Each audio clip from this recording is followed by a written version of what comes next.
Hi friends, ಎಲ್ಲರೂ ಹೇಗಿದ್ದೀರಾ? ಚೆನ್ನಾಗಿದ್ದೀರಾ ಅಂದ್ಕೊಂಡಿದ್ದೀನಿ. ನಾನು ಕೂಡ ತುಂಬಾ ಚೆನ್ನಾಗಿದ್ದೀನಿ.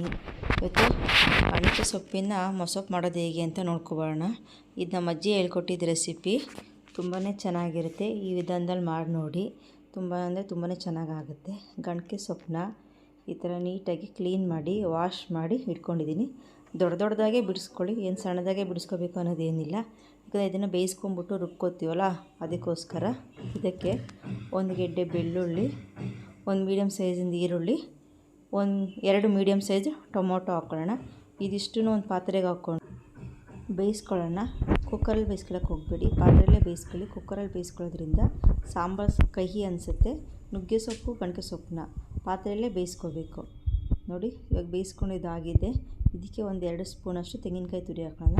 ನಿಮಗೆ ಸ್ವಲ್ಪ ಸಾಂಬಾರು ಜಾಸ್ತಿ ಬೇಕು ಅಂದರೆ ತೆಂಗಿನಕಾಯಿ ತುರಿ ಜಾಸ್ತಿ ಹಾಕ್ಕೊಳ್ಳಿ. ಇದಕ್ಕೆ 2 ಸ್ಪೂನಷ್ಟು ಸಾಂಬಾರು ಪೌಡರ್ ತೊಗೊಂಡಿದ್ದೀನಿ. ನಮ್ಮ ಸಾಂಬಾರು ಪೌಡರ್ ಜಾಸ್ತಿ ಖಾರ ಇಲ್ಲ, ಅದಕ್ಕಾಗಿ 2 ಸ್ಪೂನ್ ತೊಗೊಂಡಿದ್ದೀನಿ. ನಿಮ್ಮದು ಖಾರ ಹೆಂಗಿದೆ ಅದನ್ನು ನೋಡ್ಕೊಂಡು ನೀವು ಸಾಂಬಾರು ಪೌಡ್ರನ್ನ ತೊಗೊಳ್ಳಿ. ಸಾಂಬಾರು ಪೌಡ್ರ್ ಬೇಡ ಅಂತ ಅಂದ್ರೇ ಜೊತೆಯಲ್ಲಿ ಒಣಮೆಣ್ಸಿನ್ಕಾಯಿನ ಬೇಯಿಸ್ಕೊಂಡು ಕೂಡ ಹಾಕ್ಕೋಬೋದು. ನೋಡಿ, ಈ ಥರ ತರಿಯಾಗಿ ರುಬ್ಕೋಬೇಕು. ಇದಕ್ಕೆ ತುಂಬ ನೈಸ್ ಇರಬಾರ್ದು, ಸ್ವಲ್ಪ ದಪ್ಪ ಇದ್ರೇ ಗಣಕೆ ಸೊಪ್ಪು ಸಾಂಬಾರು ತುಂಬಾ ಚೆನ್ನಾಗಾಗೋದು. ಇದಕ್ಕೆ ನಾವು ನೋಡಿ, ಒಂದು ದೊಡ್ಡ ಸೈಜ್ ಆಲೂಗೆಡ್ಡೆ, ಇವಾಗ ಹಸಿ ಕಾಳು ಸೀಸನ್ ಇರೋದ್ರಿಂದ ತಡ್ನೆಕಾಳು ತೊಗೊಂಡಿದ್ದೀನಿ, ಅಂದರೆ ಹಲಸಿಂದೆ ಕಾಳು ತೊಗೊಂಡಿದ್ದೀನಿ. ಎರಡನ್ನೂ ಕೂಡ ಸಾಂಬಾರಿಗೆ ಹಾಕೋಣ ಅಂತ ಅಂದ್ಬಿಟ್ಟು ಸೈಡಿಗೆ ಏನಾರು ಬೇಕಲ್ವಾ, ಅದಕ್ಕೋಸ್ಕರ ಇವೆರಡನ್ನ ತೊಗೊಂಡಿದ್ದೀನಿ. ನಂತರ ಒಂದು ಪಾತ್ರೆನ ಬಿಸಿಗೆ ಇಟ್ಕೊಂಡಿದ್ದೀನಿ.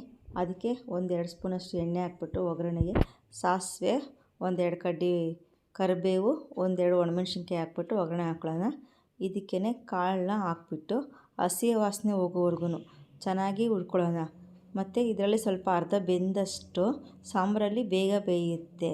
ಹಂಗಾಗಿ ಇದನ್ನು ಕಾಳನ್ನ ಸ್ವಲ್ಪ ಒಗ್ಗರಣೆ ಹಾಕ್ಬಿಟ್ಟು ಚೆನ್ನಾಗಿ ಈ ಥರ ಹುರ್ಕೊಂಡಿದ್ದಾದಮೇಲೆ ಇದಕ್ಕೇ ನಾವು ರುಬ್ಬಿರೋ ಅಂಥ ಮಸಾಲೆ, ಅಂದರೆ ನಾವು ರುಬ್ಬಿರೋ ಮಸಾಲೆನ ಸೊಪ್ಪು ಬೇಯಿಸಿರ್ತೀವಲ್ಲ ಅದೇ ರಸಕ್ಕೆ ಹಾಕಿ ಇಟ್ಕೊಂಡಿರಬೇಕು. ಆ ರಸನ ವೇಸ್ಟ್ ಮಾಡಬಾರ್ದು.